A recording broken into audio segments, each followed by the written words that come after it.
السلام عليكم، اهلا بكم في فيديو جديد. لأول مرة اجي القناة، فانا عبد الله رشدي، متخرج من كلية هندسة في جامعة في اسطنبول، وحاليا بكمل ماجستير في جامعة في ألمانيا. الموجود في القناة دي بقاله فترة، فهو عارف ان القناة ديت اساسها حاجات فيديوهات سفر وفيديوهات عن التصوير. لكن لما كنت بنزل فيديوهات في تركيا، فكان في ناس كتير بتسالني ازاي نسافر تركيا لو احنا طلبه عايزين نكمل دراسه هناك، ومثلا عايزين نقدم على فيزا سياحيه والكلام ده كله. فمن وقت للتاني كنت بنزل فيديوهات بتكلم فيها عن الحاجات ديت في تركيا. ولما جيت المانيا، دي تعتبر تاني سنه ليا في المانيا، برضو في ناس كتير بدات تسالني ازاي نعرف نيجي وازاي نقدم على الفيزا والكلام ده. فان شاء الله هعمل سلسله فيديوهات عن السفر لالمانيا. ده اول فيديو هيكون عن موضوع الفيزا ومتطلبات الفيزا، ولكن مش هنوقف هنا ان شاء الله، وهنكمل بسلسله فيديوهات اكتر. وان شاء الله الفيديوهات دي هتساعدكم انكم تعرفوا ازاي تسافروا لالمانيا. فمثلا اول فيديو هيكون عن متطلبات الفيزا، وبعدين مثلا ممكن نعمل فيديو عن ازاي تقدموا اصلا على الجامعه، وكمان هعمل فيديو مثلا عن ازاي تفتحوا حساب بنكي في المانيا. انا هبدا بالفيديوهات ان شاء الله الناس كتير سالتني عنها، ولو حد فيكم عنده اي استفسار يقدر يكتب لي في التعليقات تحت الفيديو، او يبعت لي على الانستجرام او على الفيسبوك. ولو لقيت ان في سؤال بيتكرر ان شاء الله برضه هعمل عليه فيديوهات. فيلا بينا نبدا باول فيديو عن متطلبات الفيزا الالمانيه بعد الانترو.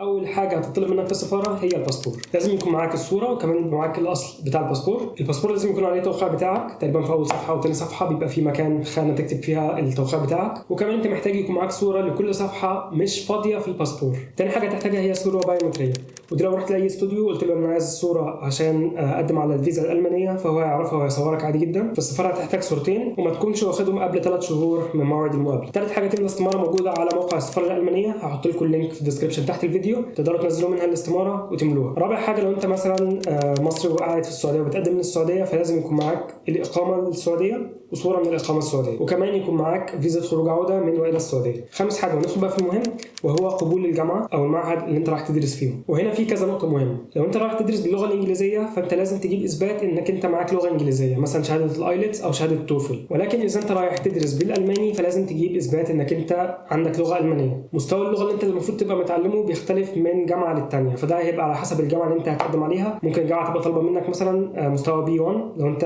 حابب تدرس فيها، فهي نفس الشهاده ديت اللي انت احتجتها عشان تقدم بيها على الجامعه وتجيب القبول، هي نفس الشهاده اللي هتقدم بيها في السفاره الالمانيه. انما اللي رايح يدرس بالانجليزي فهو مش محتاج اي اثبات ان هو معاه لغه الماني. كان في موضوع انك انت تقدم على معهد لغه وتقدم على فيزا دراسيه انك انت رايح تدرس لغه الماني في معهد، ولكن على حد علمي الموضوع ده بقى يترفض دلوقتي في السفاره الالمانيه. سادس حاجه او سابع حاجه مش فاكر، لاننا اتكلمنا عن اللغه برضو، فنقول سابع حاجه هو كشف الحساب البنكي في المانيا. وهنا في 3 اختيارات. اول خيار انك انت ممكن تفتح حساب مغلق في المانيا، ولازم تحط في الحساب، لو بنتكلم بتاريخ النهارده لازم تحط في الحساب بالظبط 11208 يورو. تاني خيار انك لو تعرف حد في المانيا عنده الاقامه الالمانيه، فالشخص ده يقدر يكتب تعهد انه متكفل بمصاريفك فتره الدراسه كلها. وثالث حاجه لو معاك منحه دراسيه، فانت مش محتاج تثبت اي حاجه لها علاقه بالمصروفات. نروح لثامن حاجه، ودي الموتيفيشن ليتر او خطاب التعريف. وزي ما اتكلمنا عن شهاده اللغه ان هي نفسها اللي بتحتاجها عشان تجيب قبول من الجامعه بتقدم بيها في السفاره، برضه خطاب التعريف هو برضه بتحتاجه وانت بتقدم على الجامعه عشان تجيب قبول، وهو نفسه اللي ممكن تقدم بيه في السفاره الالمانيه. خطاب التعريف مهم جدا، وفي نفس الوقت هو بسيط. خطاب التعريف بيبقى مهم للجامعه عشان بيعرفوا منه اذا انت فعلا جاد وحابب انك انت تدرس التخصص انت مقدم عليه دوت ولا لا. وبرضه من خطاب التعريف الجامعه تعرف منه مستوى اللغه بتاعك عامل ازاي، سواء لو انت مقدم بالانجليزي او مقدم بالالماني. ودي برضه نفس الاسباب اللي مخليه خطاب التعريف ده مهم بالنسبه للسفاره الالمانيه. فخطاب التعريف فعلا مهم،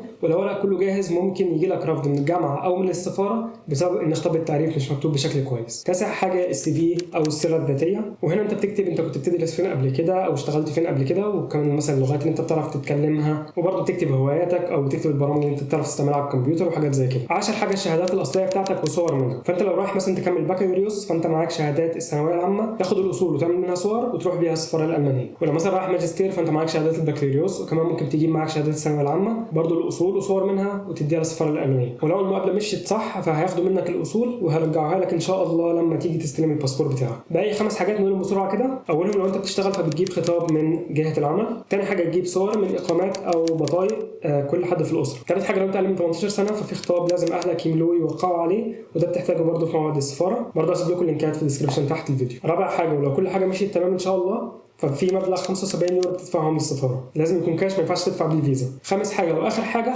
وده ان شاء الله لو كل حاجه مشيت تمام، فالسفاره هتبعت لك عشان تيجي تستلم الباسبور، وبيقولوا لك لازم تجيب معاك تامين صحي وانت جاي تستلم الباسبور. وكده نكون خلصنا متطلبات الفيزا الالمانيه. اتسالت اسئله كتيره ثانيه زي ازاي اصلا نقدم على الجامعات، وكمان ازاي نفتح حساب بنكي مثلا، فان شاء الله هعمل فيديوهات على المواضيع دي كمان وهرفعها ان شاء الله على القناه. وبكده نكون خلصنا الفيديو. يا رب الفيديو يكون عجبكم. لو الفيديو عجبكم ما تنسوش تعملوا لايك وسبسكرايب للقناه، واللي حابب يشوف صور وفيديوهات اكتر في المانيا يقدر يتابعنا على صفحة على الانستجرام او الفيسبوك، هسيب لكم لينكات في الديسكربشن تحت الفيديو، واشوفكم يا جماعة في فيديو تاني.